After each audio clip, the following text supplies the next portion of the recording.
Hello folks and welcome to another Legend Scale video review. Today's subject is the latest release from Iron Factory, IF-EX51 Power Falcon, who is their interpretation of the Autobot Powerglide. Now this isn't his pure G1 design. Iron Factory has obviously put their own spin on it, as they tend to do. But it's not really based on the IDW design either. Powerglide wasn't a major character in the comics, but he did show up once or twice, and I don't see much of a resemblance here, to be honest. That being said, it does still fit with the general style that the comics established and that Iron Factory has done with their other figures so far, so I don't see it as an issue. If we take a closer look at him, you can see he's molded mostly in this dark red, burgundy kind of plastic, and then this kind of off-white, you sort of see against the background there, not quite as bright as the white used for the cardboard. Little bits of black for the joints, and if you have other Iron Factory figures, you kind of know what to expect in terms of the paint. It's not over the top, but it gets the job done. Nice little highlights where he needs them. Got the silver and the gunmetal grey. I don't know if you can make it out, but he does have painted blue eyes and a painted blue belly button for some reason. But yeah, he's got a little bit of kibble on his back here. You can adjust it to your liking, or even pop it off the ball joint if you really want. So you can have that as coattails there, or as I had it originally, as a kind of a cape. Tap it together, guess you could call it that. But yeah, I do like what Iron Factory has done with the design. For Powerglide in particular, their kind of angular style, it really does lend itself to him. Because if I'm honest, Powerglide's G1 design is a little bit goofy. This helps him make a bit more threatening as an Autobot soldier. But yeah, other than that little bit of kibble, he looks really good. I love those proportions. He looks pretty fantastic to me. Now, articulation-wise, he has the usual ball joint at the neck, but he also does have quite a lot of tilt, which is nice. We've got a ball joint at the shoulders. You do have extra joints. They're transformation joints, really, as well as the ball joint, but these ones are kind of redundant because, I mean, what else do you need there? You have a hinge and a ball joint at the elbow. So you've got the bend and the rotation. And then just this hinge at the wrist. We'll come back to these hands. I've got a little bit more to say about those, but save that for a bit. He's got a waist rotation, and the hips are on ball joints. You can kind of lift that kibble up to get the full splits in all directions. Thigh rotation, and then this really nice stiff double bended knee. The lower joint there kind of is like almost like a ratchet, kind of locks in certain positions, but then the one above it is free to move, so you have all the range you want with those. And then, of course, lastly, ball joints at the ankles, so you can get quite a good range of tilt and rotation. You can splay out the toes on their hinges if you want, really for the transformation, but like, I mean, you stand well enough on one foot as is, so you don't really need to spread them out. I mean, this is very comprehensive articulation overall. I mean, he's got no wrist rotation and no ab crunch, but there's plenty to keep you busy in terms of getting him into fun poses. The only accessory he comes with is this little blaster, which also serves as his rear landing gear in plane mode. And what's neat about it is it's all black plastic, painted red and silver, so that these parts that are in contact with the ground don't chip. And Iron Factory is usually quite careless with this sort of thing. A lot of their Seekers have painted landing gear, and Drift has got a painted sword hilt. So it's nice to see them actually thinking about what might chip. Nice to see that they've got that in mind. something else I might go on a bit of a rant here about. The handle of the blaster is this weird kind of rectangle shape, and that's because the hands are slots. Now they've done this with Cliff Jumper, I think is the only other one that has it so far, but I'm not entirely sure why they do this. What it does is it allows a larger bot with a 5mm circular port to use these smaller weapons, but I don't really see why that's necessary. These are quite limiting. I'd nearly rather just have the smaller 3mm ports that, the fembots have. It looks weird, and it's just a really strange compromise to make for something that most people aren't going to do. But yeah, maybe there's a reason for it, I don't know. It's not a huge deal. Now for some size comparisons, bring in some other Iron Factory mini-bots. All in red here, we've got Cliff Jumper and Warpath.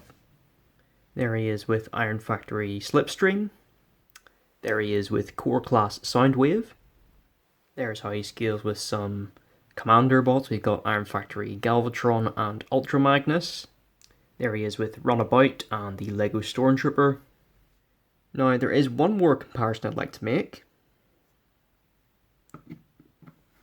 This is Transformers Classics Legends Class Powerglide. Well, officially he's Fireflight, but that's just because Hasbro couldn't secure the copyright for his name. And he is the first Transformer I ever owned. This is where it all started for me with a little Legends Class Powerglide. So as you can imagine, I have a lot of nostalgia for him and his character. So I was really looking forward to getting this guy. Hopefully that explains to the other Pokeball Collective guys why I wanted to do him so badly. But yeah, there you have it. My first Powerglide with my newest one. So to get him transformed, first things first, we'll remove the blaster and set that to the side for now. Then we can rotate the head half a turn. Flip out this chest panel, rotate it, and that will close against the back of the head. Next up, we want to rotate the wingtips, and then bring the lower arms up and around into this position. So that will line this tab up with this gap and let you secure the wings. And then do that on the other side as well.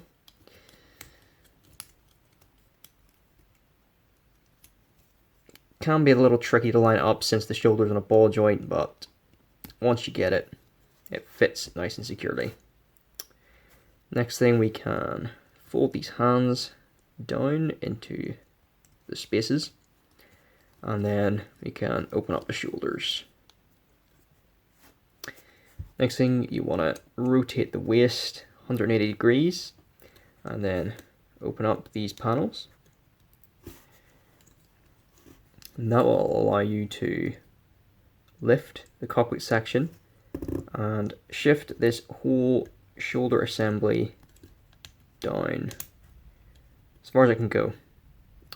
And then flip out this little nose gun, close up the cockpit, and then you can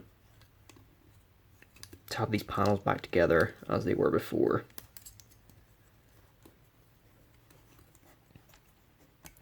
Now rotate the thighs and move the feet outwards on their little struts. And then the lower legs can move up on a pin, and that'll leave a little bit of a gap between them and the knee. Do that on both sides. Now this bit can be tricky. What you want to do is get these tabs on the kibble panels to go into those gaps you just created in the lower legs. So we can use the lower knee bend to get that out of the way, and then bend it back again. So the tab will go under the leg panel, and this little protrusion will go over. That's how you know it's lined up right. Just like that. And the same on the other side.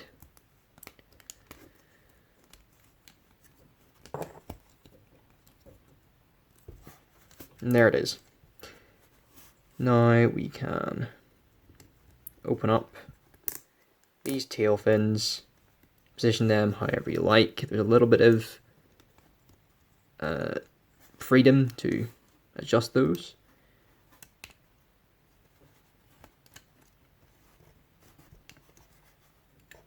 And then the little slot and a tab that shows you how to lock the wings in the right position.